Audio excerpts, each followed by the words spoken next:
창세기는 뭐 아주 그냥 글쎄요. 요즘에 나 파일 압축 잘 모르겠는데 한 1000분의 1로 압축한 것 같아. 1000시간 분량을 1시간으로 줄인 것 같아. 예전에도 압축한다고 했는데 창세기만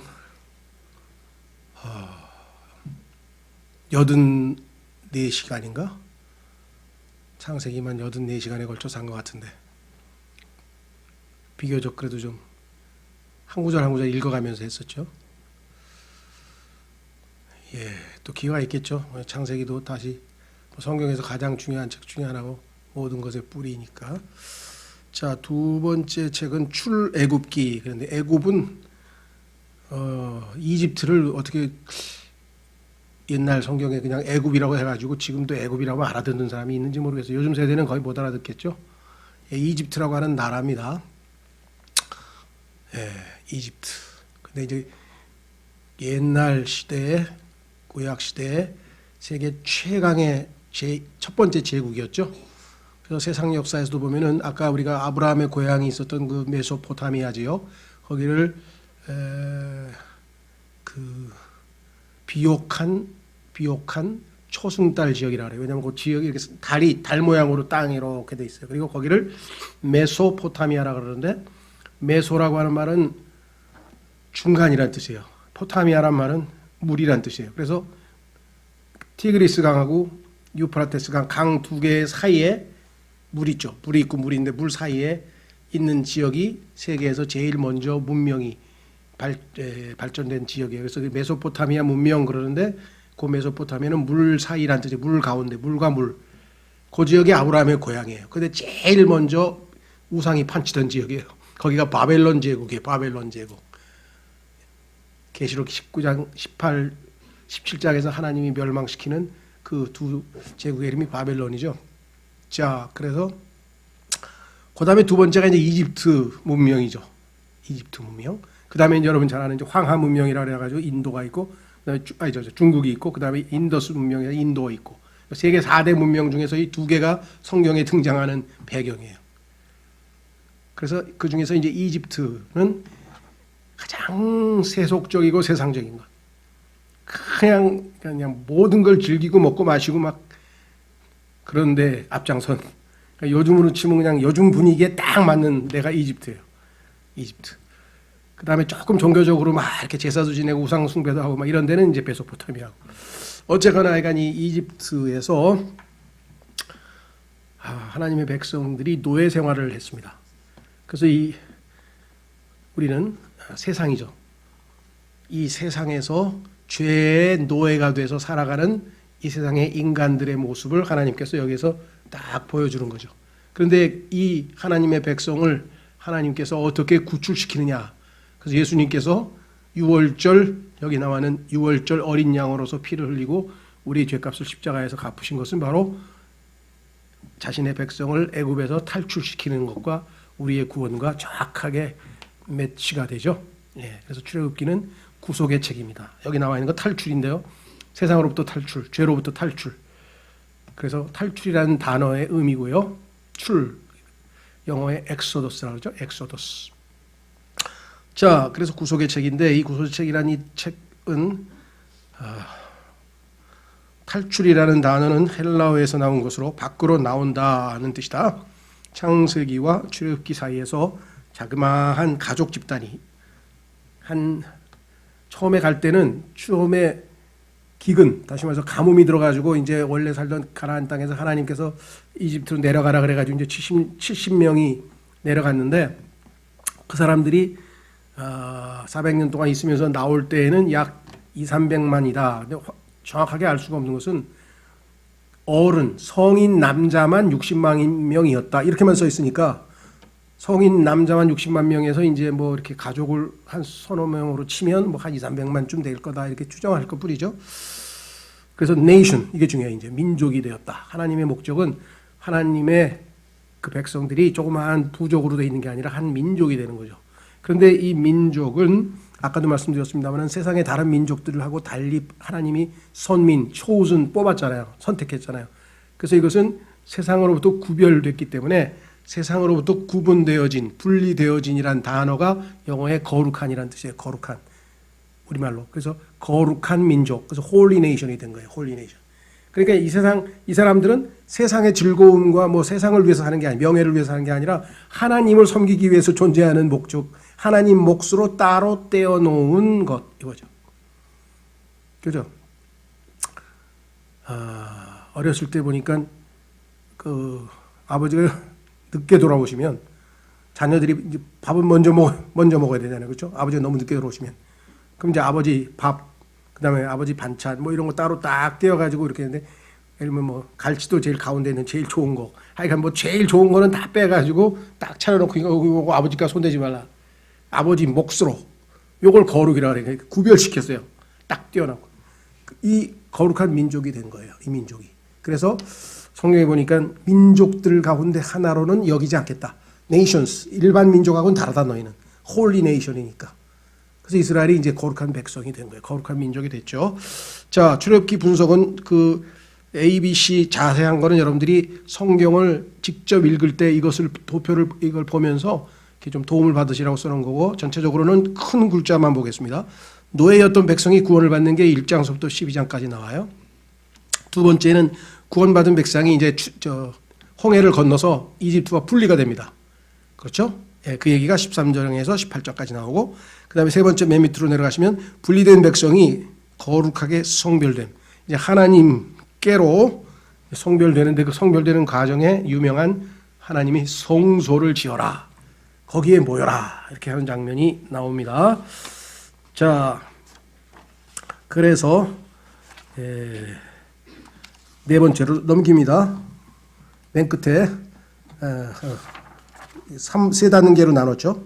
그 다음에 이제 조금 보완 설명을 하겠습니다. 첫 번째, 구속은 한 사람과 더불어 시작된다. 개개인이 한 사람 한 사람이 다 구원받는 거예요. 집단적으로 구원받고 뭐 이런 거 없습니다. 뭐 단체로 구원받고 뭐 저는 모태신앙이에요 이런 거 없어요. 그러니까 개인이 하나님과 만나서 예수님을 믿어야 되겠죠. 성경 전체에 걸쳐서 구속은 한 사람, 즉 인간이신 예수 그리스도에 집중된다. 모세는 그리스도의 예표이며 이집트는 세상을 예표하고 사탄은 파라오로 예표된다. 이때 이스라엘은 노예가 되어 구속이 필요한 사람의 예표이다.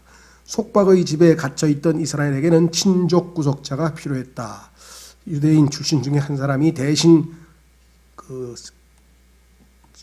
자신을 바치고 구해줘야죠. 이 사람이 바로 출생과 선택에 의해 이스라엘이 된 모세이다. 출생과 선택에서 하나님께서 구출자로 임명하신 분이죠. 그는 자발적으로 자신을 내던져 노예 민족을 속박으로부터 해방시킨다. 그래서 바로 이 모세가 다름 아닌 예수님을 예표하고 있는 것이죠. 모세의 중요성, 모세라고 하는 이름 모르는 사람 없겠죠. 근데 의외로 의미는 물에서 건져낸 이란 뜻이에요. 원래 물속에 이 산파가 파라오가 이 히브리 민족들은 태어나면 아들은 다 물속에 던지라고 명령했는데 살렸죠. 그러니까 물속에서 건져진 이런 뜻인데, 모세는 성경 속 가장 훌륭한 인물이다. 그의 이름이 무려 720번이나 성경에 등장한다. 그의 삶의 기록은 그리스도의 삶과 여러 가지 면에서 일치한다. 자세히 출애굽 읽어보시면 출생, 성장, 부르심, 거부당함, 이방인, 신부 등 다 뭐야. 아, 요거 예수님하고 관계되는구나. 예수님은 요거를 성경에서 찾아내는 게 성경에 있는 재미죠. 아, 이게 예수님하고 똑같은 거구나.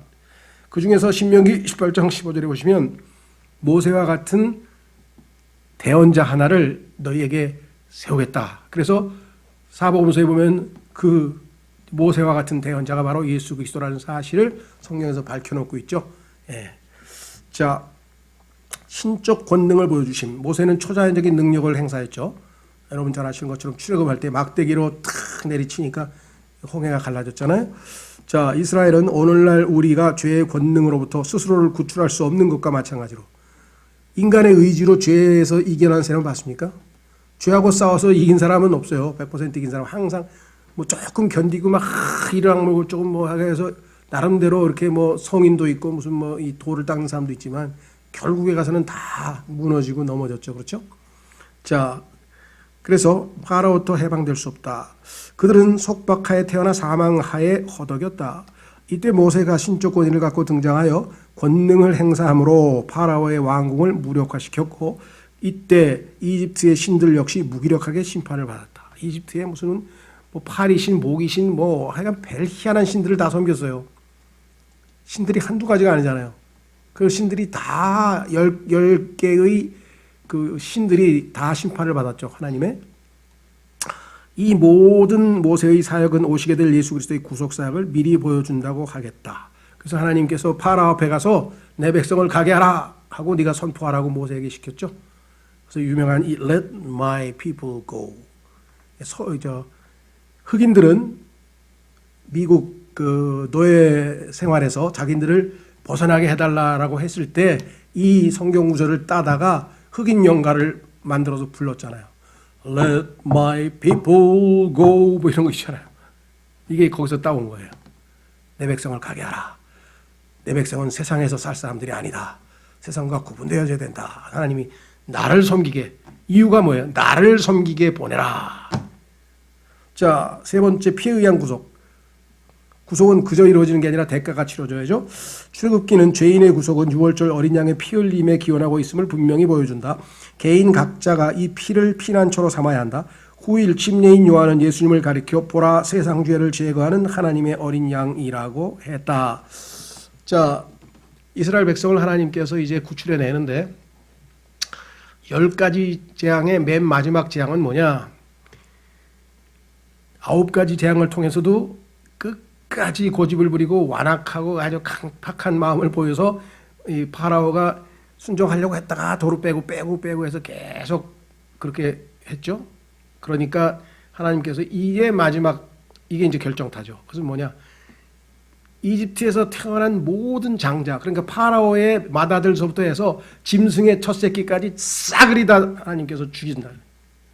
그럼 뭐 그냥 막 곡소리가, 그리고 지금 생각해 보세요. 지금 우리나라 마지가 다 죽는다. 짐승소부터 시작해가지고 사람까지 마지가 그냥 하루에 다 죽어버리면 이 나라가 어떻게 되겠습니까? 그냥 이집트가 그냥 파라오가 이제 즐거워해가지고 막 너무 놀래가지고 이스라엘 사람들한테 가서 막 빌어. 제발 좀 떠나달라니까. 내 돈 다 줄게. 내 돈 다 줄게. 제발 좀 떠나. 너희들 때문에 우리가 하나님한테 심판을 받으니까 도저히 난 못 살겠다.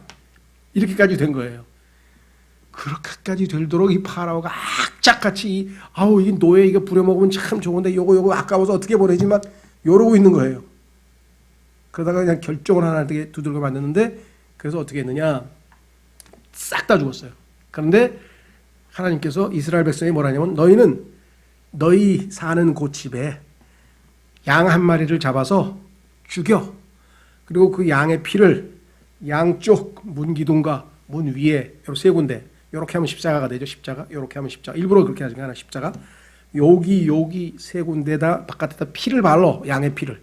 그러면 죽음의 사자가 가다가 너희 그 집은 피가 발려진 집은 pass over 넘어간다 이거예요. 영어에 pass 통과 over 그 위로 넘어간다. 그래서 죽지 않고 이스라엘 백성들의 장자들은 하나도 안 죽었죠. 물론 죽었을지도 몰라요. 왜? 그거 가지고 어떻게 말이나 되는 소리를 해야지. 안 믿은 사람들은 안 발랐을 거 아니에요. 우리도 그렇잖아요. 예수 그리스도를 주님으로 회개하고 믿어. 그러면 예수님의 피가 이제껏 내가 지은 모든 죄들과 앞으로 지을 죄들 모든 죄들을 다 씻어버릴 거야.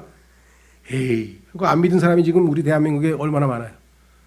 믿은 사람은 죄 씻음을 받아서 기뻐가지고 그냥 용서받고 막 이스라엘 백성도 마찬가지죠. 그 발라가지고 패스오버라고 하는 것은 이제 명사화됐어요. 6월 절 명절이 됐는데 하나님이 이스라엘 백성을 구출한 그죠? 피에 의해서 그게 예수님의 십자가의 피하고 똑같은 거잖아요. 예수님이 어린 양이라 그랬으니까 그 어린 양의 피가 알고 보니까 나중에 하나님의 어린 양이신 예수님이 흘리실 피를 미리 보여준 거. 인류를 구원하시기 위해서 흘리실 피를 보여준 것이다. 라고 성경은 이야기했다. 그래서 성경에 보니까 창세기 3장에 하나님께서 어린 양을 죽여서 가죽옷을 만드신 것부터 해서 계시록 마지막 5장에 어린 양이 등장해서 온 우주의 최고 통치자가 되는 과정까지 인류 역사 전체가 뭐예요? 어린 양으로 시작해서 어린 양으로 끝나는 거예요. 그만큼 어린 양이, 그래서 기독교는 어린 양이잖아요. 항상 어린 양. 그 다음에 이집트로부터의 분리. 하나님께서는 파라오와 다툼이 있기 전에 이미 모세에게 이스라엘 백성을 이끌고 홍해를 건너 이집트를 떠날 것을 명하였다. 이제는 이집트로 올라가서는 안 된다. 옛 생활로부터 영원히 결별해야 하는 것이다. 이제 구원받은 하나님의 백성은 세상적 삶이 아니라 완전히 하나님 방식으로 새롭게 살아야 돼요. 그래서 New Life in Christ, 그리스도 안에서 새 생명. 우리 많이 부르죠, 그죠? 주 안에서 새 생활 하네. 600 몇 장인가요? 찬송가 있잖아요. 자, 이제는 어디야? 드디어 홍해 저편에서 구속받은 백성의 노래가 들려온다. 출애굽기 15장에 보면은 모두 북치고 장구치면서 그냥 모여서 춤추고 그냥 기뻐서 찬송 부르죠.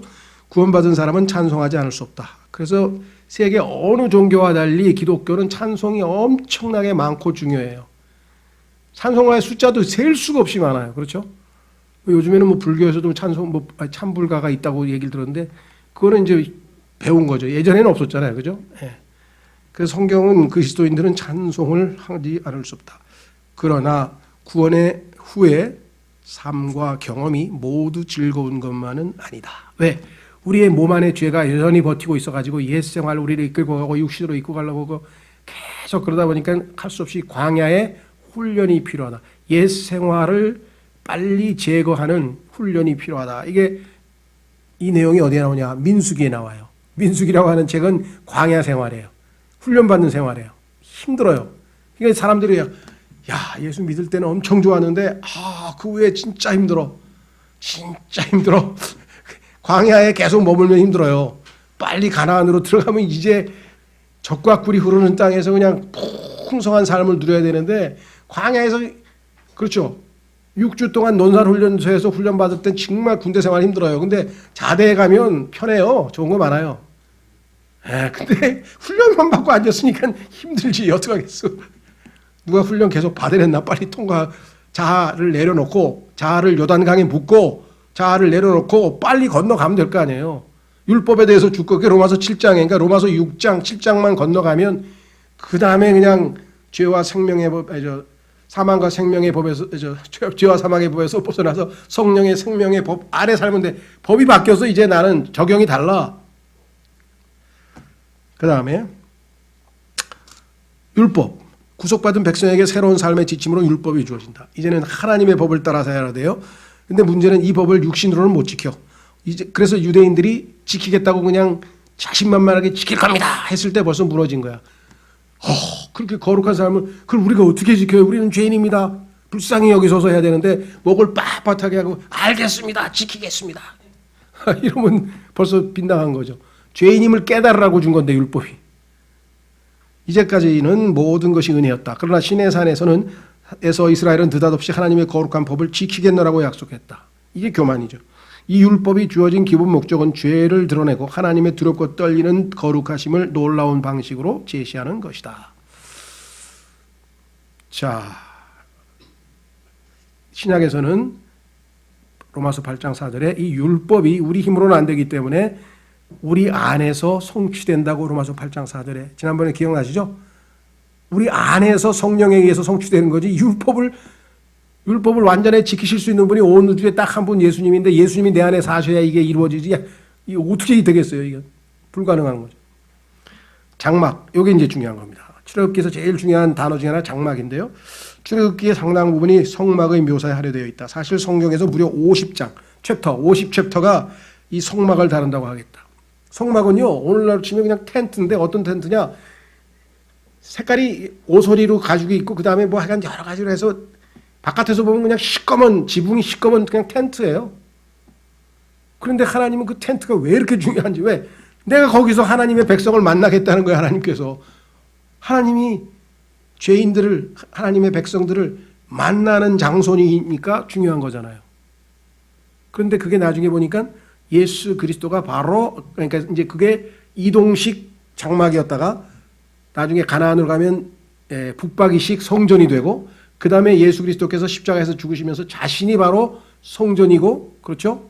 그래서 부활해서 예수님이 성전이 되셨고 그 성전 되신 예수님이 우리 안에 들어와서 우리가 이제 성전이 돼서 이 성막이 지금 하나님이 완성하려고 하는 주님의 몸된 교회 새 예루살렘하고 쫙 연결되는 거예요. 얼마나 소중하니까 하나님께서 이 성막에 대해서 제대로 알아라. 그래서 아마 나영석 목사님 과목 중에 성막 한 학기 동안 하는 거 아시죠? 그만큼 중요하기 때문에 아이고 텐트에 대해서 왜 이렇게 많이 배워나오면 무슨 캠핑 가고 또 차박 갈 것도 아닐 것 같은데 어떤 분들은 성막이 왜 이렇게 중요해요? 그런 사람이 아이고 복잡해요. 뭘 꼭 뭐 은색으로 하고 뭐 금색으로 했다라 막 실을 했다라 막 예, 신앙생활이 이렇게 간단한 건 아닙니다. 예. 자, 어쨌거나 하여간 성막은 이스라엘 백성이 광야 생활에서 민족적 구심점이었다. 출애굽기는 성막을 채우는 쉐키나는 그 히브리어로 영광이라는 뜻이에요. 쉐키나 영광을 묘사하면서 끝낸다. 하나님의 영광이 이 성막 위에 쫙 임해가지고 그냥 딱 보는 순간 모든 사람이 얼어붙어요. 와, 꼼짝을 못해. 그냥 너무 영광스러운 게 나오니까 예수님, 부활하신 예수님이 탁 나타나니까 어떻게 했어요? 요한이 얼어붙더니 갑자기 콱 꼬꾸라져가지고 죽은 것처럼 됐다고 요한계시록에 나오잖아요. 그런데 뭐 꿈속에서 예수님을 만나서 내 착한 아들아, 뭐 너는 목사가 되라. 이거 다 가짜. 뭐 적그리스도를 만난 거예요 지금 꿈속에서. 예수님 만나면 다 얼어붙어가지고 그냥 그 거룩하심 앞에 팍 꼬꾸라져야지 정상이지. 이해가 되세요? 이상한 꿈 얘기하는 사람들은 예수님이 누군지를 모르고 지금 하는 소리예요 지금. 가짜가 나타나서 속이는 건데. 자, 그래서 한 구절만 찾습니다. 이제 이거는 너무나 중요하기 때문에. 출애굽기 25장. 성경 공부한다 그러면서 성경을 한 구절도 안 찾았다고 또 그런 사람이 있을 것 같아서 시간이 없어서 나는 지금 막 불이 나게 열심히 설명하고 있는데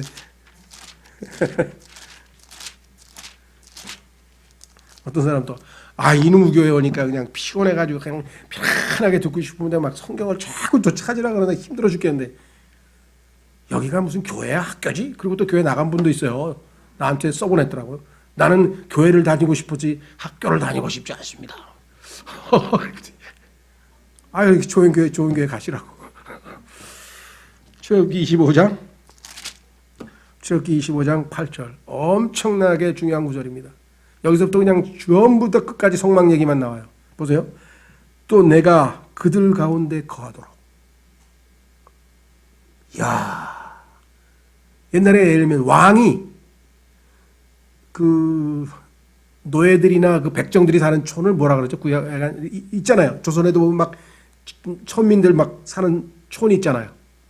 근데 왕이 거기 와서 거하겠대. 자기 거기 있겠대. 거기 살겠대. 엄청난 일이죠. 그래서 일주일에 한 번씩 와서 만나주겠대. 이스라엘 백성도 지금 뭐냐면 보세요. 인간들, 죄인들, 이스라엘 백성들. 또 내가 그들 가운데 거하도록 그들이 나를 위해 성소를 만들게 하라. 그 대신 내가 시키는 대로 만들어야지 지멋대로 만들면 안 되죠. 또 너희는 내가 내게 보여주는 모든 것에 따라 성막의 양식과 성막의 모든 기구의 양식대로 그것을 만들지니라 하면서 성막의 설계도를 그냥 40장까지 내리 설명을 하는데 죄송합니다. 읽어도 모르겠어요. 제가 알기로 막 우리 교회에서 지금 먼저 주님 품으로 가신 홍만기 형제님은 한 분만 아실 것 같아요. 왜? 이분은 이보다 더 복잡한 설계를 했잖아. 막 저 성모병원 설계도 하고 그냥 저 설계도를 그린 사람이 이게 무슨 소리인지 들어올 거 아니에요. 이게 홍막에서 이걸 이렇게 하면 이거구나 이거. 근데 우리는 이게 개념이 없어가지고 막 읽어도 이게 무슨 소리일까? 그래서 성막은 대부분 다 뭐예요? 그림이 그려져 있잖아요. 그냥 그림 보면 이런 거구나. 그죠? 성막 그림 여러분 성경 뒤에 있죠? 그거 참조하시면 이렇게 만드는 거네, 이렇게 만드는 거네. 성막 그림이 뒤에 다 있습니다. 감사하죠. 그런 거 뭔가 잘하는 사람들을 통해서 하나님이 또 그림을 주셨어요. 자, 하나님께서 인간을 만나시는 장소, 그게 성막이고 나중에 그게 뭐예요? 예수님 그리스도고 그게 우리 그리스도인들이고 주님의 몸된 교회고 그게 새 예루살렘이고 그래서 성막이 따로 필요 없다. 하나님과 예수님이 성막이라고 계시록 22장 결론에 나오잖아요. 그러니까 성경은 또 성막의 핵심이야. 텐트. 신기하죠? 바울의 직업이 뭡니까? 텐트 메이커예요. 이게 또 신기해. 예수님도 뭐예요? 목수예요. 성전 집 만드는 사람이야. 하나님의 집이 제일 중요한 거야. 그게 베델이야. 하나님의 집. 벳엘. 벳이 집이고 엘 하나님이잖아. 하나님의 집 벳엘. 그 성경 전체 핵심이 뭐예요? 하나님은 한 사람 한 사람 구원하는 게 원하는 게 아니라 모든 사람 다 한꺼번에 구원해야지 그냥 집안 사람을 만들어야 돼. 하나님의 집안. 하우스홀드 오브 갓. 그게 교회예요. 그게. 그러니까 혼자 신앙생활 막 성경 공부도 하고 집에서 그냥 혼자 기도하고 이런 사람은 성경의 하나님의 뜻을 모르는 거예요. 그래도 교회 사람들 막 골치 아프고 이기적이고 막 교회 사람들이 제일 힘들어요. 그러네. 그건 자기가 적응을 못해서 그래요. 자기가 이기적이어서 그렇지 희생만 해봐. 나보다 남을 더 낫게 여기면 뭐가 힘들어? 내가 제일 못하는데 배우면 될 거 아니야. 이해가 되세요? 그 빌립보서 한 말씀만 알면 교회 생활 아무렇지도 왜? 나보다 다 나은 사람만 있는데 뭐가 힘들어? 나보다 못한 사람이 있어야 힘들지. 그렇죠? 자, 넘어가서 레위기.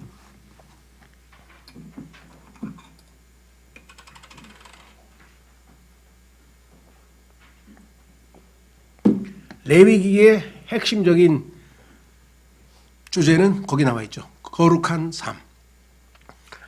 하나님이 거룩하게 구분시켰어요. 그래서 성경이 뭐라면 내가 완전한 것처럼 내가 거룩한 것처럼 너희도 거룩하라. 자, 그래서 하나님께서 성별 거룩히 구별을 시켜놨잖아요. 그럼 이제 거룩한 라이프 스타일을 보여달라 이게 이제 삶에서 하나님의 거룩하심을 보여달라 이게 삶에서 성령의 열매를 보여주라 이게 거룩한 열매가 나와야 될 거예요. 사람들이 봐야 될 거 아니에요. 내 안에 계신 예수님이 표현이 돼야 예수님이 아시죠. 내가 언어 생활을 하든지 아니면 뭐 직장 생활을 하든지 아니면 뭐 뭘 하든지 간에 내 삶 속에서 뭔가 예수님이 조금이라도 표현되고 나타나 보여야 하나님께서 사람들이 하나님이 어떠하신 분임을 알 거 아니겠어요? 레위라고 하는 사람은 아시다시피 그 사람 이름입니다. 그렇죠? 모세의 조상이죠. 모세의 윗사람 위에 누군가 이름을 모르겠는데 하여간 삼촌인가? 하여간 뭐 그 위에 그래서 아론이 형이고 그다음에 모세가 그 아들이에요. 그래서 그 하나님께서 왜 이 12지파 즉 야곱의 12아들 중에서 레위라고 하는 사람에게 특별히 그 하나님을 섬기는 봉사를 맡겼는가? 그것은 아시다시피 출애굽기 32장에 금송아지 사건이 있었잖아요. 이스라엘 백성이 금송아지 사건을 일으켰을 때 유일하게 이 우상을 숭배하지 않냐고 하나님 뜻대로 행하니 죄를 지은 사람들을 다 죽이라 그랬는데 안 죽이고 했을 때 유일하게 순종한 지파가 레위 지파였어요. 그래서 하나님께서 원래는 이스라엘 민족 12지파 전체가 거룩한 홀리 네이션으로 삼았는데 이게 이 사람들의 출애굽기의 금송아지 사건으로 다 취소되고 결국은 뭐예요? 그 중에서 레위 지파 한 사람만 하나님을 섬길 수 있는 특권이 주어졌어요. 엄청난 특권이죠. 그런데 그 레위 지파 중에서도 여러 아들들이 있는데 그 중에서 아론 가문에서만 대제사장이 나오고 아론의 아들들만 제사장들이 되고 나머지 지파들은 이제 어떤 섬김을 하냐? 예를 들면 텐트를 쳐야 되는데 텐트 칠 때 여러 가지 일이 많잖아요. 상당히 큰 텐트니까. 그래서 그 텐트를 치고 뭐 그다음에 기구를 나르고 안에 있는 뭐 여러 가지 무슨 뭐 진설병 만드는 자리 뭐 그다음에 촛대 뭐 이런 거 다 싸가지고 보자기로 뭐 싸가지고 그것도 막 싸면 안 돼요. 다 또 법칙이 있어. 그러니까 그 이동식 예배당을 만들고 이동시키고 움직이고 뭐 이래서 다 분류가 됐어요. 아들들 집 가문마다. 근데 유일하게 이제 아론 지파는 대제사장, 제사장 지파야. 그렇죠? 그래서 레위 지파 전체가 제사장은 아니고 우리는 보통 제사장 지파라고 하는데 그 제사장 지파인 아론의 가문이 레위 지파니까. 그래서 그래서 레위 사람들에게 하나님께서 하나님을 섬기는 자들은 이렇게 섬겨라 하고 가르쳐줬기 때문에 레위기라는 이름이 붙은 거예요. 그럼 이게 왜 이렇게 중요하냐? 우리가 구원받았어요. 구원받아서 이제 하나님의 자녀로 살아야 하는데 어떻게 살라는 얘기야? 교회 다니면 되냐? 그냥 교회 갔는데 뭐 해야 되는 거야? 예배 드리라니까. 그럼 예배 드린 다음에 그거 어떻게 하라는 거야? 이런 거죠. 그러니까 하나님께 경배하기 위해서 나아갈 때는 하나님이 정한 방식이 있어. 그렇죠. 그래서 하나님께 나아가는 법을 가르쳐주는 게 레위기야. 두 번째는 나간 다음에는 어떻게 돼요? 계속 예배당에 머물러 있나요? 나와서 생활을 해야 될 거 아니에요. 그래서 하나님과 함께 생활하는 거룩한 삶을 살아가는 법을 가르쳐주는 거야.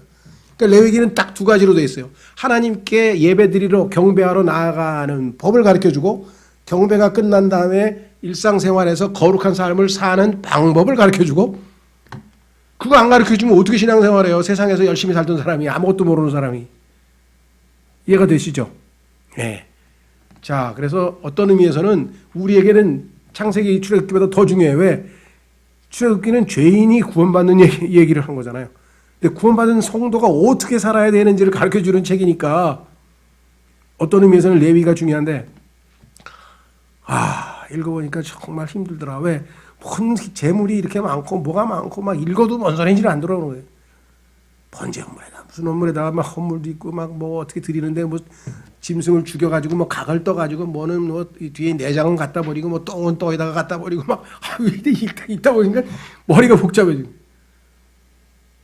그래서 그저 뭡니까 푸주간 하시는 사람들이 부럽더라니까. 야, 이 사람들이 레위기 읽으면 뭔 소리 하는지 잘 알겠구나. 왜 고기 잘라가지고 뭐 어떻게 하고. 와, 그렇죠. 아까 성막 지을 때는 야, 이거는 우리 건축가 설계하시는 분이 읽으셔야지. 이거는 정말 이 고기. 야, 어쨌거나 자, 우리는 출애굽기에서 하나님께서 어떻게 자신의 백성을 이집트에서 데리고 나오시는지를 보았다. 레위기에서는 하나님께서 어떻게 이집트를 백성으로부터 제거하시는지, 이게 세상을 제거하는 게 거룩함이죠. 보게 된다. 출애굽기는 죄인으로 시작하는 반면 레위기는 성도들로 시작한다.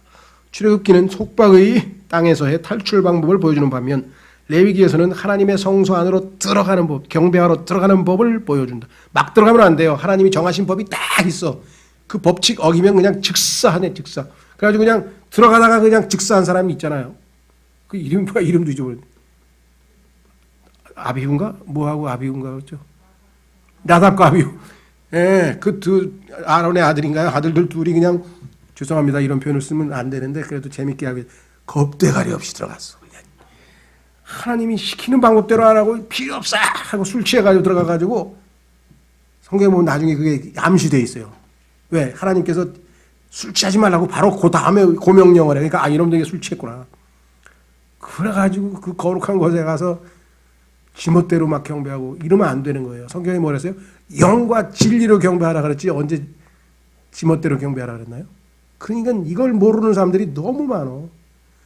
영은, 진리의 영은 뭡니까?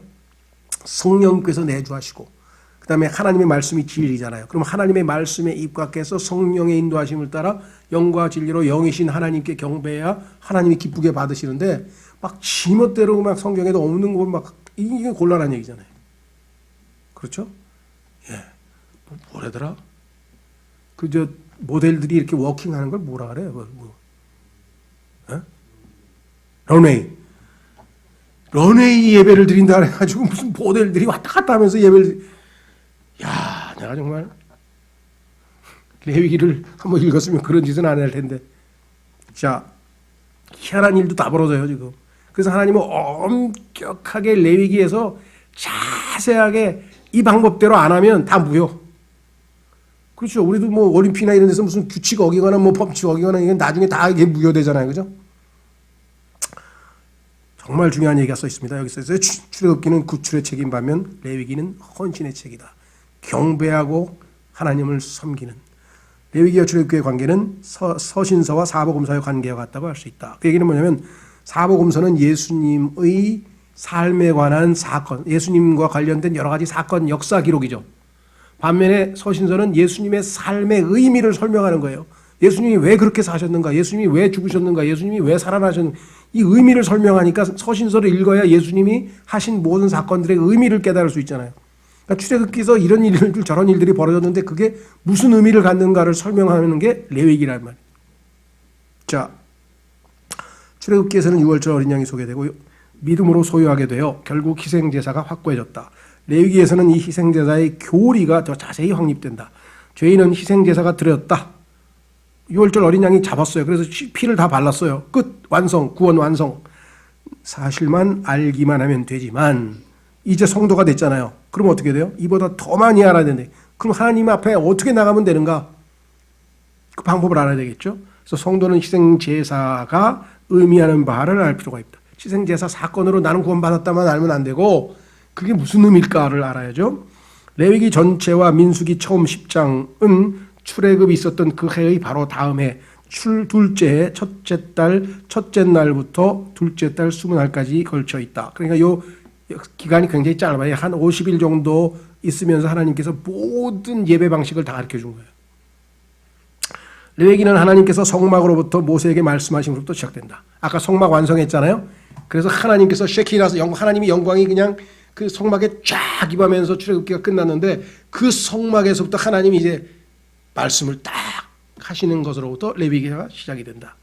이는 얼마 전 불타올라 하나님의 발 아래서 흔들렸던 그 산 시내산에서 하나님께서 하셨던 말씀과는 큰 대조를 이루고 있다. 거기서는 이제 하나님께서 율법을 선포하셔서 하나님의 거룩하심을 선포했지만 레위기는 이제 어떻게 하나님 앞에 나올 수 있는지를 가르쳐주는 자상한 설명서죠. 레위기는 위대한 영적 진리들이 생생한 상징으로 표현된다. 염소를 바쳐라, 그 다음에 뭘 바쳐라, 그 고기는 어떻게 처리해라, 뭐 해라. 레위기가 가르치고자 하는 것들의 상당 부분은 이미 성취되었으며 신약 시간에 예수님이 오셔서 그것이 의미하는 바가 다 성취됐어요. 상징이 그렇죠? 예. 번제, 그다음에 뭐 음식, 건물 이런 것으로 예수님이 십자가에서 실제로 다 드려졌잖아요. 그러니까 레위기에서 예수님을 가리키고 있었던 그 상징하는 바가 실제 예수님의 삶에서 많은 게 이루어졌고 재림에 관련된 것만 좀 남아있죠 아직. 자, 이는 히브리서를 통해 확인할 수 있다. 그래서 히브리서는 구약의 레위기를 잘 모르면 이해가 잘 안 돼요. 특히나. 그렇죠? 그래서 히브리서가 어려운 이유는 이 레위기와 연관이 돼 있어. 자, 그러나 아직도 예수 그리스도의 재림시에 성취될 진리들이 예표의 형태로 남아 있다. 이는 특히 명절과 관련된 진리에 있어서 그러하다고 할 수 있다. 좀 이따 뒤에 가면 이제 명절 얘기가 나오는데 그 명절에 보니까 하나님이 마지막 때 이루실 예언들이 또 거기에 담겨져 있다.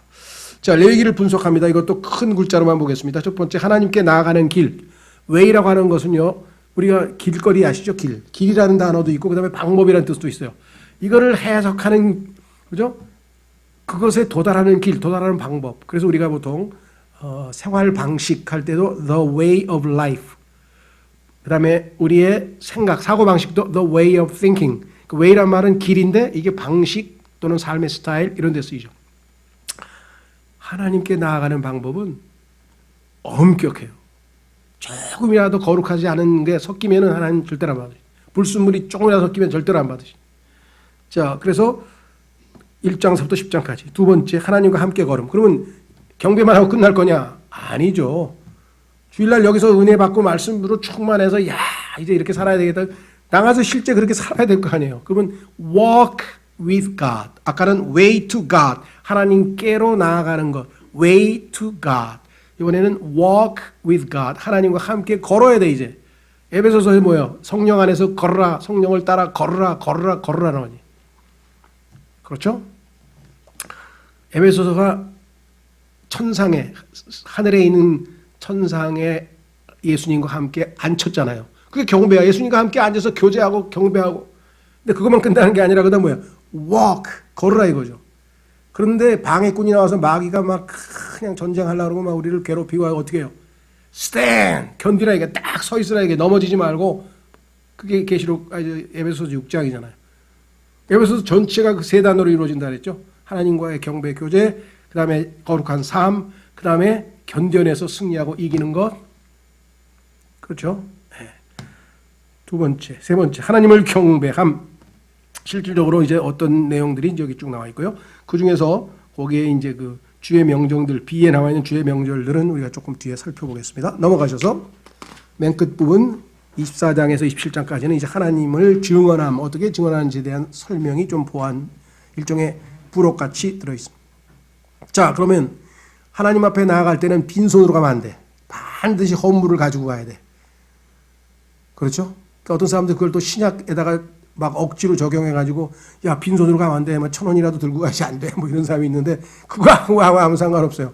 신약에서의 헌금이라고 하는 것은 교회에, 내가 지금 이 교회 다니는 이 교회가 뭐 임대료도 들어가고 뭐 비용이 들어갈 거 아니에요. 그럼 당연히 나도 뭐 교회뿐만 아니라 내가 어떤 단체에 있었어도 회비라는 게 있잖아. 기본적으로 그런 개념이고요. 그 다음에 이제 자기가 여기서 하나님의 말씀을 가르치는 사람이 생활할 수 있도록 내가 좀 더 내겠다. 여기서 좋은 책을 낸다는데 내가 그것도 좀 더 하고 싶다. 그럼 자발적으로 자기가 하나님을 기쁜 마음으로 섬기기 위해서 하는 거고요. 빈손으로 가면 안 돼. 나 오늘 돈이 하나도 없는데 교회 안 가야지. 그건 아니에요. 하나님께서는 마음을 받으신다 그랬지 무슨 돈 예배하고 돈하고 아무 상관없습니다. 사람들이 잘못 알고 있고 그 다음에 그것을 잘못 알도록 가르친 잘못된 교회의 문제지. 자, 그래서 헌물들이 있는데 바친다 이거죠. 하나님께 offering, 영어로는 offerings. 율법 하에서 요구되는 5가지의 주요 헌물이 있는데 굉장히 중요합니다. 왜? 이 5가지가 다 예수님을 설명하고 있기 때문에 그래요. 이 모두는 그리스도의 십자가 희생의 여러 가지 측면을 제시해 준다. 이 외에도 보충적인 몇 개의 헌물들이 더 있다. 이 보충적인 헌물들 중에서 하나가 뭐냐면 하나님 앞에서 헌물을 드리는데 그 방식이 그 고기를 잡아가지고 이제 고기를 옆으로 흔들어요. 흔드는 제사가 있고 그 다음에 위아래로 흔드는 게 있어요. 옆으로 흔드는 거 위아래. 옆으로 왜 흔들고 위아래로 흔들까요? 이게 또 십자가잖아요. 그러니까 아까도 이렇게 세 군데다 성경에서는 항상 예수 그리스도의 십자가에 초점 맞춰져 있다. 자, 그 다음에 주요 5 헌물들은 2 종류로 나눈 바, 2 종류입니다. 첫 번째는 달콤한 향기를 내는 3가지 헌물로, 이는 불에다 태우는 거죠. 달콤한 향기니까. 이는 그리스도께서 하나님의 뜻에 자원해서 헌신하였음을 보여준다. 예수님께서 하나님을 섬길 때 불타는 열정으로 뜨거운 간절한 마음으로 헌신했다. 이게 번제 헌물이고요. 그 다음에 흠이 없이 누룩 하나도 안 들어가고 흠이 없이 섬겼다가 음식 헌물이고요. 그 다음에 화평 헌물. 그렇죠. 예수님 앞에서 하나님과 죄인들을 화해시켰다. 그래서 이런 것들은 성경에 보니까 달콤한 향기를 내는 방식으로 하나님께 바쳐졌다. 그래서 헌신을 나타내고, 두 번째 나머지 2 헌물은 죄와 관련된 것으로. 죄인들의 죄를 해결해 줘야 될 거 아니에요. 죄를. 그래서 여기 나와 있는 것처럼 속죄 헌물이, 죄 헌물이 있고 그 다음에 범법 헌물이 있는데, 이것은 용서하기 위해서 드리신 헌물이었다. 십자가에서 다만 죄만 용서한 것이 아니라 하나님에 대한 헌신을 예수님께서 보여주셨다. 그러니까 여러분과 제가 경배하러 하나님 앞에 나올 때 내가 이 5가지 측면에 그 어떤 거라도 하나라도 가지고 오는 거예요. 내가 예수님께서 내 안에서 헌신의 삶을 살고 죄 없이 흠 없이 하나님을 섬겼고, 그 다음에 하나님과의 화평한 관계를 누렸고, 그 다음에 예수님께서 그 피로 내 죄들을 다 씻어내리셨고, 그렇죠? 십자가에서 내 옛사람을, 나의 죄를 십자가에서 못 박았고, 내 육신을 못 박았고, 이런 것들을 가지고 나와서 하나님 앞에 너무 감사합니다, 하나님께 이 헌물을 드립니다 하고 바치는 거지. 그게 진정한 의미죠. 자, 그래서 첫 번째 그리스도의 희생의 소중함, 달콤한 향기를 내는이죠. 나는이 아니라 향기가 나는 맞네. 달콤한 향기가 나는 헌물들, 십자가의 하나님을 향한 측면, 이건 위로 수직관계예요. 그 다음에 그 중에 번제 헌물은 헌신, 충만함, 음식 헌물은 흠이 없죠. 그래서 누룩을 넣으면 안 돼요. 이 음식 헌물은 뭐냐면 요즘으로 치면 제일 쉽게 이해하면 란 아시죠? 란. 인도의 카레 먹을 때 보면 란 이렇게 말랑말랑한 빵 아시죠? 란. 예. 그런 것처럼 구워가지고 하나님께 음식 헌물을 바치는데 거기에 누룩을 넣으면 안 돼요. 죄니까. 죄가 있으면 안 되니까. 그 다음에 세 번째는 화평 헌물, 하나님 예수 그리스도의 헌신의 열매. 그리스도의 헌신 때문에 죄인과 하나님 사이에 이제 평안한 화평의 관계가 이루어지죠. 두 번째 희생의 목적. 예수님께서 이렇게 희생한 목적은 궁극적으로 뭐냐? 죄 헌물들이죠.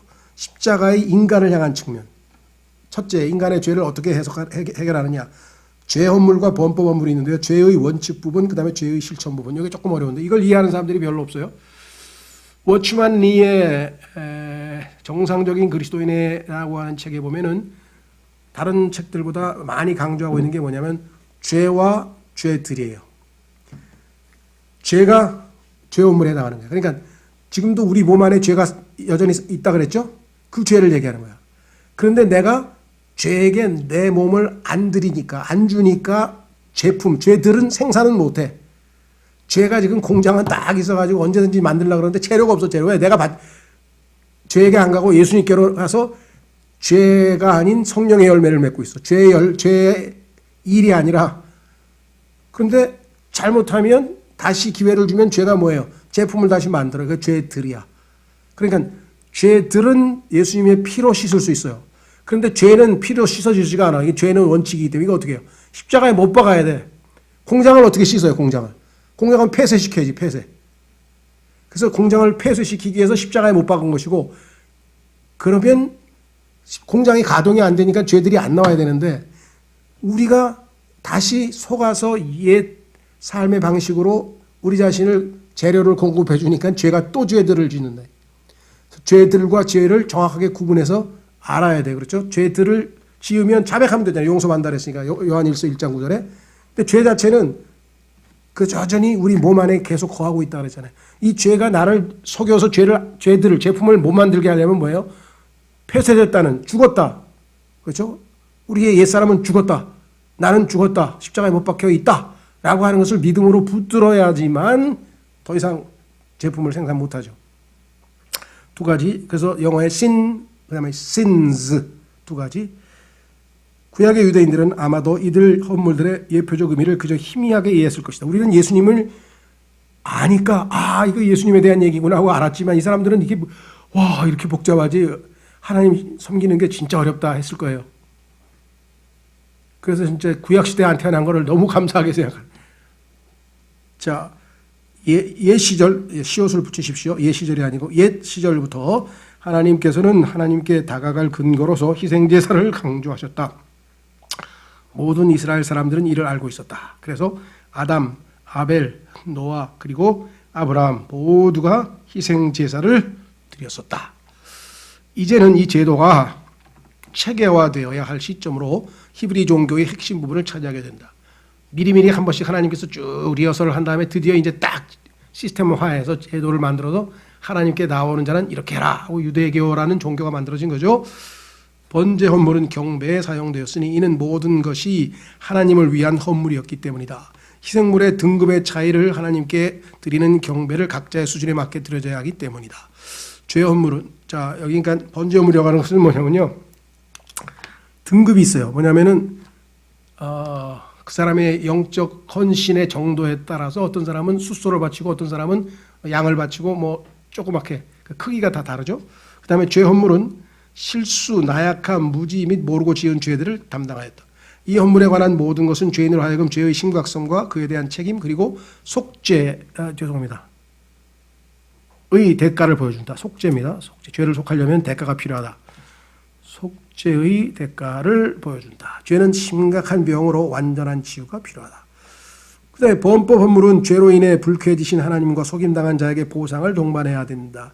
이 헌물은 누군가 11조와 의무를 게을리했거나 하나님의 명령을 어겼거나 사기를 당했을 경우에 드려집니다. 이것은 하나님뿐만 아니라 사람에 대한 보상을 해줘야 돼요. 자기가 예를 들면 뭐 돈을 빌렸다가 못 갚으면 거기에 5분의 1을 더 추가해서 갚아야 된다든가 이런 여러 가지 사람과의 관계도 필요하죠.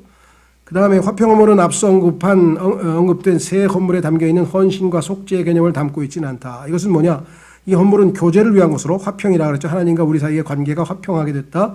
그래서 로마서 5장 1절에 하나님과 함께 화평을 누리는도다. 기억나시죠? 왜? 우리가 하나님과 원수되었던 자인데 지금 화평을 누린다 그랬잖아요. 제사장이 헌물을 바치는 자와 제사장이 하나님의 임재 앞에 앉아 희생물을 이게 맞게가 아니라 함께래요. 죄송합니다. 이거 많이 틀렸네.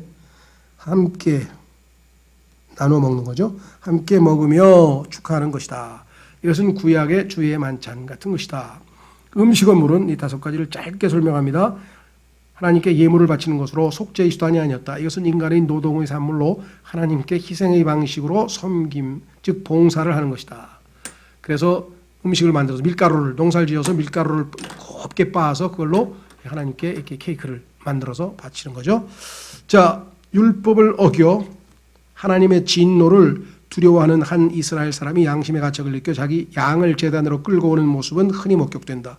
그는 그곳에서 짐승의 머리에 손을 얹고 그러면 자기가 지은 죄가 짐승에게로 넘겨가죠. 전가됩니다. 자기 죄를 고백하게 된다. 그리고는 그 양이 도살되는 모습을 지켜보고 피가 흘려져 결국 그 시체가 제단 위에 물이 아닙니다. 불로 제단 위의 불로 태워지는 모습을 지켜본다. 자기 죄죠. 이 화염은 결코 꺼져서는 안 된다. 희생제사가 끝나면 이 사람은 죄에 대한 율법의 의무를 하나님께 다했다는 생각을 갖고 집으로 돌아간다. 용서받았죠. 이제 하나님이 시키는 대로 했으니까. 이때 감사에 넘치는 이 경배자는 황소를 가지고 제단으로 가 하나님을 경배하고 그분의 모든 돌보심과 너그러움에 대해 하나님께 감사를 드리는 것이다. 이 모든 해결책은 그래서 죄를 지은 사람들은 이렇게 헌물을 하나님 앞에 가지고 가서 해결을 받죠. 구약시대입니다. 우리는 당연히 나아가서 우리의 죄를 자백하고 용서받는 거죠. 우리는요. 가난한 자나 부자에게 다 제공되었다. 솔로몬은 성전 봉헌 시 22,000마리의 황소와 12만 마리의 양을 바친 반면에 부자니까. 그렇죠? 어떤 사람은 뭐 세금을 뭐 500억, 1000억 내는 사람도 있잖아요, 우리나라에. 근데 뭐 5만 원밖에 못 내는 사람도 있죠. 주님의 어머니인 마리아는 가난한 자의 희생물인 집비둘기를 정결을 위해 바쳤었다. 그러니까 하나님께서는 가난해서 짐승을 못 바칠 경우에는 비둘기는 그때 굉장히 쌌으니까. 그래서 비둘기를 바치라고 했는데 예수님을 출산한 다음에 하나님 앞에 가서 정결례를 해야 되는데 가난해서 비둘기를 바친 마리아의 모습에서 예수님이 어린 시절이 매우 가난했다. 정말 이 세상에 살고 있는 사람들, 소위 말하는 요즘 얘기하는 대로 흙수저. 그렇죠? 흙수저. 이 사람들은요, 예수 그리스도를 안 믿는 게 이상해요. 왜? 예수님 같은 출신이고 예수님이, 그렇죠. 예. 얼마나, 그리고 태어날 때부터 이 말구유에서 집에서도 못 태어나신 분이시잖아요. 그리고 어디 집에 가서 누울 자리도 없다고 말씀하셨잖아요. 집 한 칸도 없었고. 그러면 이 세상에 정말 고통스럽고 물질적으로 궁핍하고 이런 사람들일수록 예수님께 나와야 되는데 왜 안 나오는지 모르겠어요. 예수님은 그런 사람들과는 정말 어울리실 수 있는 분이시죠. 그렇죠? 히브리서에 따르면 이들 구약의 희생제는 임시적인 조치였다. 그렇죠. 예수님이 오시니까. 이 헌물로는 죄의 흔적을 제거할 수도 양심을 편안하게 할 수도 없었다. 용서는 해주시는데 이것을 근거로 죄 자체를 없앨 수는 없어. 죄를 지워서 제거해버리려면 하나님의 어린 양이 필요하다. 그래서 세상 죄를 제거하는 하나님의 어린 양이라 했잖아요. 예수님이 오셨을 때 침례인 요한이 외쳤죠. 자, 그게 히브리서 10장에 써 있어요. 짐승의 피로는 죄를 씻을 수가 없다. 그래서 예수님의 피가 필요하다. 그래서 하나님께서는 예수님이 오셔서 임시조치가 아니라 완전한 100% 단번 속죄를 이루실 것을 계속해서 성경에서 말씀을 하셨다. 그러나 주 예수 그리스도께서 갈릴리에서 죄로 인한 완전한 희생물로 자신을 드리셨다. 그래서 우리를 단번 속죄라고 한다. 자, 그 다음에 제사장 구약에서 하나님과 죄인 사이를 연결시켜 주시는 사람들을 제사장이라고 했는데 그들이 해야 되는 역할이 있어요. 오피스, 직분. 그건 뭐냐? 제사장 직분은 이미 구속받은 자들을 위한 것으로 이 세상을 위한 제사장 직분은 없다. 세상은 하나님과 연결이 안 되니까 구원받은 백성만 해당이 되겠죠. 제사장의 기능은 하나님의 백성을 대변하는 것이었다. 물론 대제사장으로서의 주 예수께서 이 역할을 완전하게 수행하셨다. 예수님이 이 지상에 오셔서 대제사장이 되셨죠. 아론과 연관된 제사장 직분은 임시적 조치로 때가 되면 그리스도께서 오셔서 더 나은 제사장 직분을 수행하시게 된다. 그래서 히브리서에 보니까 그 얘기가 나오는데요. 이스라엘의 최초의 공식 제사장은 모세의 형 아론이었다. 제사장의 헌신, 직분, 기능, 역할 등에 관한 자세한으로 고치시고요. 자세한 지침이 주어졌었다. 아론과 모레는 레위 지파 출신이었고 후일 레위 지파 전체는 성막봉사와 관련된 일들로 하나님을 섬기게 된다. 아까 말씀드렸죠. 다만 오직 아론과 그의 후손만이 제사장이 될 수 있었다. 그런데 이스라엘의 왕들은 유다 지파 출신이어야 하기 때문에 그 어떤 사람들, 이스라엘 사람도 왕과 제사장을 동시에 감당할 수는 없었다. 그렇죠. 지파가 다르니까. 그런데 예수님은 왕이면서 동시에 제사장이야. 레위 지파 아닌데도. 왜? 레위 지파 이전에 하나님께서 누구? 멜기세덱의 후에 따르는 제사장 직분이 따로 있었어. 그래서 예수님은 레위 지파가 아닌 그보다 더 뛰어난 멜기세덱에 따르는 제사장이 되신 거죠. 그래서 엄격히 보자면 주님 자신은 제사장 직분에서는 배제되었었다. 그래서 살아계실 동안에는 예수님이 제사장 직분 안 했어요. 성소에도 안 들어가셨어요, 안에. 근데 하늘에 있는 성소에 들어가셨다고 히브리서에 써 있죠. 왜? 그분은 이제 하늘에 가서는 우리의 대제사장이 되셨으니까. 사실 지상 사역 동안 주님께서는 제사장 직분을 넘겨다 본 적이 없었다. 제사장이 그 당시에 존재했었잖아요. 이스라엘 백성 중에 가야바라든가 이런 사람들이 있었죠. 그분께서는 성전의 지성소는 물론 성소마저도 들어가고자 하지 않으셨다. 그런데 아론의 출생 수세기 전 멜기세덱이라고 하는 왕이요 동시에 제사장인 사람이 예루살렘을 다스리고 있었다. 예루살렘의 왕이며 제사장인 사람이 있었어요. 그러니까 예수님도 왕이요 제사장인 바로 이 멜기세덱이 예수님이 오실 것을 미리 보여주는 거죠. 그리스도의 제사장 직분 역시 멜기세덱처럼 아론의 것보다 모든 면에서 우월하다. 주님은 영원하고 변함없고 유일하고 효과적인 사역을 이루시는 왕가의 제사장이다. 왕이면서 제사장. 반면 아론의 제사장 직분은 멜기세덱의 것에 비해 열등하다. 그럼에도 몇 가지 가치 있는 교훈을 제공하고 있다. 아론이 홀로 직분을 감당할 때에는 주님 자신의 제사장 사역을 제시하고 있는 반면 아론과 그 아들들이 연관될 때는 교회의 제사장 직분들을 제시하시는 셈이다. 아론이 대제사장, 아들들이 제사장들, 우리도 예수님이 대제사장, 우리 성도들이 제사장들. 그래서 우리가 제사장이라는 사실을 베드로전서 2장에서 우리에게 설명해 주고 있죠. 또한 아론이 레위인들과 협력할 때는 참된 신자 각각의 사역을 예표한다고 하겠다. 레위인들의 봉사가 우리 성도들의 봉사를 예표해 준다. 자, 그다음에 이제 정결한 삶. 레위기는 구속받은 이스라엘 백성들의 정결한 삶을 강조하고 있다.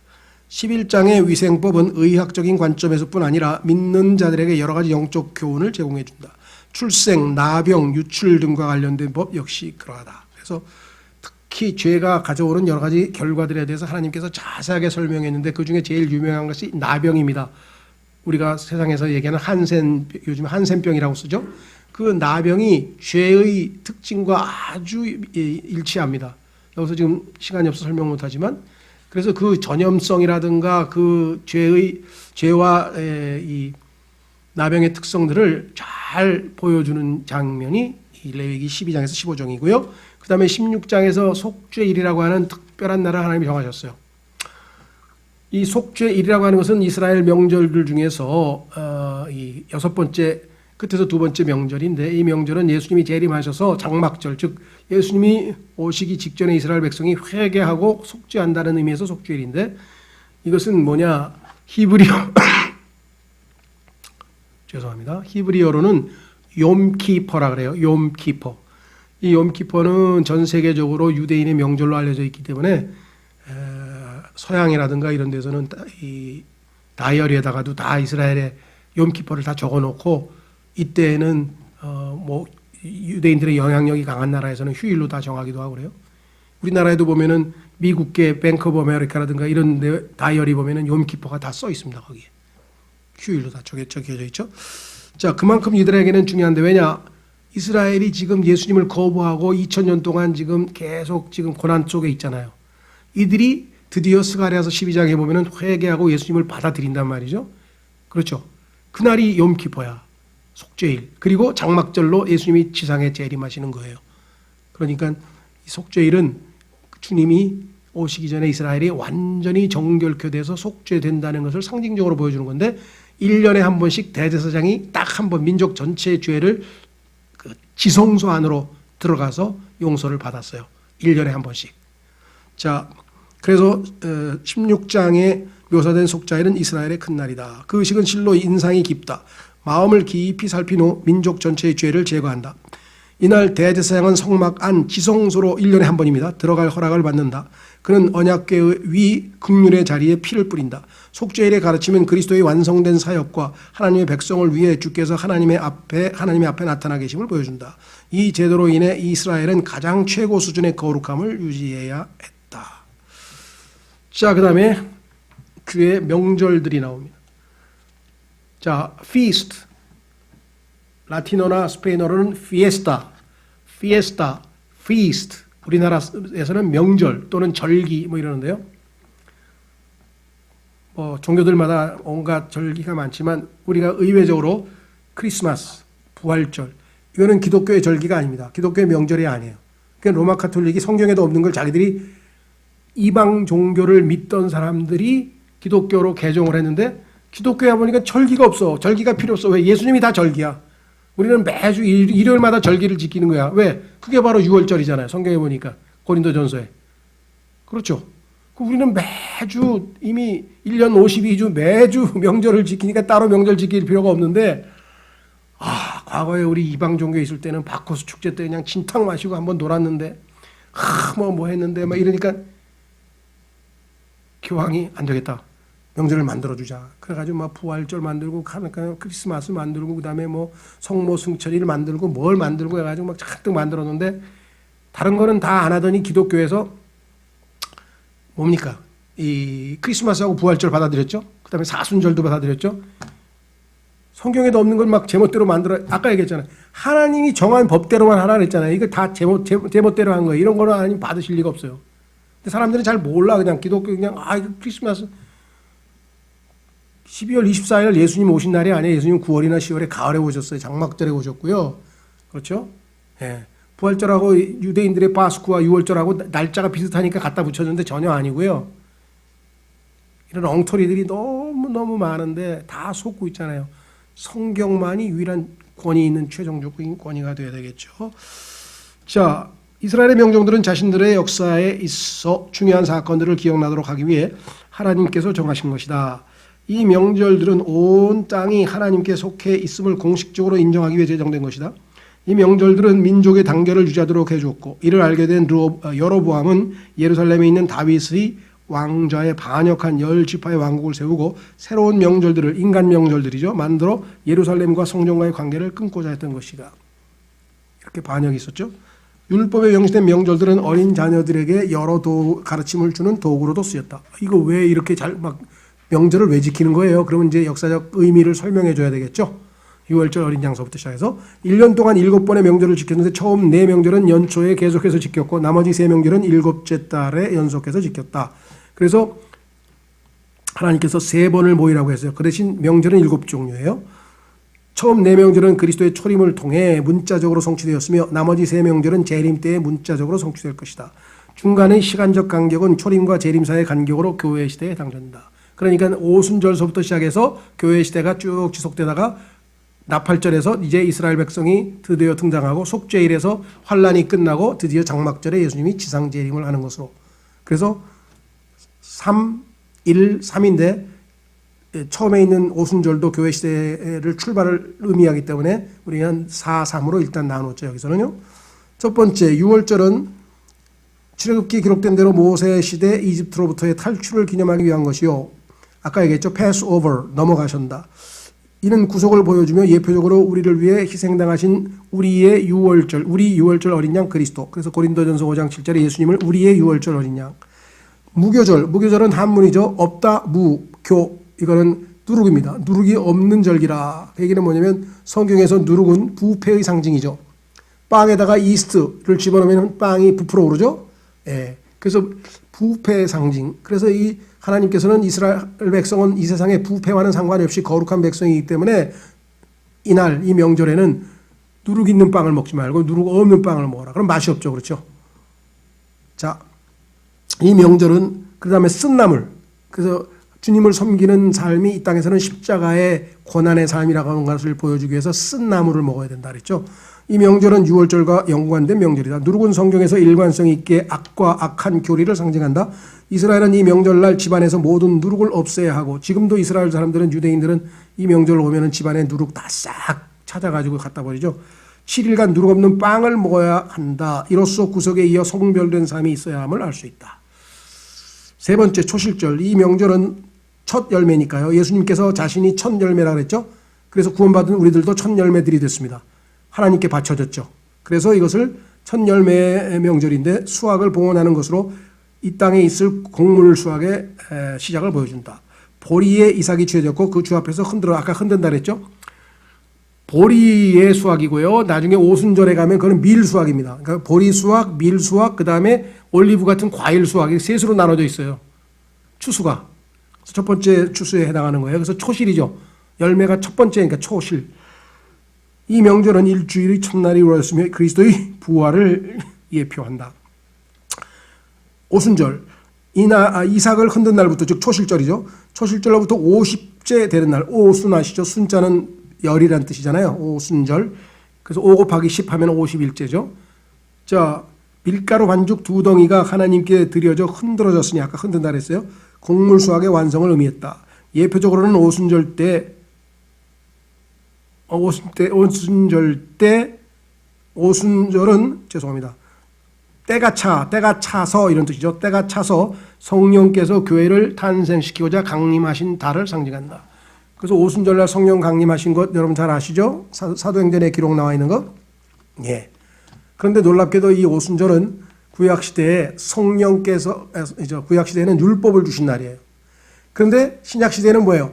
마음에 기록된 율법인 성령께서 우리 안에 들어오신 날이죠. 그 다음에 나팔절. 오순절과 나팔절 사이에는 간격이 있다. 즉 오순절은 교회 시대의 시작이죠. 나팔절은 이제 유대인들이 모이는 거예요. 흩어진 유대인들이 모이는 거니까 이 시대를 교회의 시대라 그래요. 나팔절은 여호와께서 곧이어 있게 될 두 사건을 준비코자 이스라엘을 불러 모으는 것을 뜻한다. 즉 나팔은 두 가지 방식이 있는데, 뿔로 나팔을 만들어서 이스라엘 백성들에게 불면 하나님께 경배하기 위해서 소집하는 거예요. 모여라, 예배드리러 모여라 하는 거하고, 두 번째 전쟁이 났으니까 나와서 전쟁에 나가자, 그 부는 방식이 달라요. 우리도 영적 전쟁할 때가 있고 하나님을 섬길 때가 있죠. 세 번째, 그다음에 속죄일, 아까 얘기했습니다. 이 명절은 이스라엘 종교력에서 가장 엄숙한 기간이다. 이날은 괴로운 날로, 그렇죠, 죄를 속해야 되니까 민족의 죄를 기억하는 날이다. 1년에 단 한 번 이날 대제사장은 지성소 안으로 들어갈 허락을 받는다. 두 마리 염소가 쥐어져 하나는 죽인 후 대제사장이 지성소 안 극률의 자리에 뿌리고, 또 다른 하나는 아무도 거하지 않은 진영, 저 진영 밖으로, 진영이 아니라 진영 밖으로, 광야입니다. 사실은 성경에는 진영이 아니라 진영 밖으로, 예수님께서 진영 밖에서 십자가에 못 박히셨다고 히브리서 13장에 기록되어 있습니다. 예루살렘 성 안에서 예수님이 못 박힌 게 아니라 진영 밖에서, 왜? 우리의 속죄 염소이셨으니까. 그래서 광야로 또는 진영 밖으로 민족의 죄들을 가지고 가버리신다. 그래서 예수님께서 죄들을 지니고 가버리셨다. 아까 세상 죄를 제거하신 하나님의 어린 양이로라고 했는데, 제거한다는 영어 단어가 take away예요. take away는 가지고 가버린다는 거예요. 제거해서, 그렇죠? 우리에게서 죄를 빼가지고 멀리 가서 광야에다 갖다 버렸죠. 이 명절은 예수님 재림 시 이스라엘 민족이 그리스도를 십자가에 못 박은 죄를 기억하고 가슴을 치며 민족 전체가 회개하고 주께로 돌아올 것을 보여준다. 장막절, 이 명절은 이스라엘의 역사에 있어 기쁨의 계절을 의미한다. 백성들은 8일간 모여 초막에 거하면서 하나님의 선하심을 기뻐한다. 기름과 포도즙이 첫 열매로서 바쳐지고 1년의 수확에 대해 최종적인 감사가 드려진다. 또한 이집트로부터 출애굽한 후 광야 생활에서 방황하던 시절도 회상하게 된다. 왜? 이때 이들은 텐트에서 살았잖아요. 집이 없이. 그래서 그것을 연상하기 위해서 집에서 나와가지고 텐트를 치고 초막을 만들고 나뭇가지로, 그리고 거기서 잠을 자면서 광야 시절을 기억하는 거예요. 하나님께서 광야 시절 동안 우리를 이렇게 복 주셨고 지켜주셨다라고 자녀들을 가르치고 하는 거죠. 이 명절은 예수님께서 다스리시게 될 현장과 풍요의 미래를 내다보고 있다. 수확을 했죠. 모든 과일들, 요즘은 뭐 우리로 치면 추석이죠. 추석. 그래서 우리나라의 추석을 포함해서 전 세계 어디를 가도 이런 추석 명절과 비슷한 수확을, 추수의 기쁨을 하는 명절이 전 세계 어디나 다 있어요. 근데 사실은 그들은 뭐예요? 예수님이 오셔서 전 세계 민족이 다 기뻐할 장막절을 각 민족마다 다 흔적을 남겨서 예수님이 가르쳐 주시는 거예요. 우리 민족도 마찬가지. 이 명절들은 주의 명절들이었는데, 그런데 신약에 와서는 유대인의 명절로 타락했어요. 하나님은 어디로 가버리고 주의 명절들을 유대인들이 지들끼리 막 놀고 먹고 마시는 우상숭배처럼 만들어가지고 유대인의 명절이란 이름으로 나와요. 부끄러운 일이죠. 그렇죠? 우리도 예배 올 때 주님이 중심이 돼야지 우리끼리 막 재밌게 막 교회 와서 즐기고, 그건 아니잖아요. 자, 그 다음에 마지막 때와 시기. 이스라엘 백성은 매주 안식일을 지키듯이 매 7년마다 안식년을 지켜야 했다. 7년째 되면 땅을 놀려서, 그렇죠? 땅을, 지력을 다시 회복할 수 있도록 하나님께서 배려하셨어요. 그런데 오늘날은 이걸 안 지켜가지고 결국은 땅이 소위 말하면 영양분이 없고 미네랄도 없고 뭐 비타민도 없고, 그래서 지금 유기농법으로 한번 해보자고 했는데도 그게 잘 회복이 잘 안 됩니다.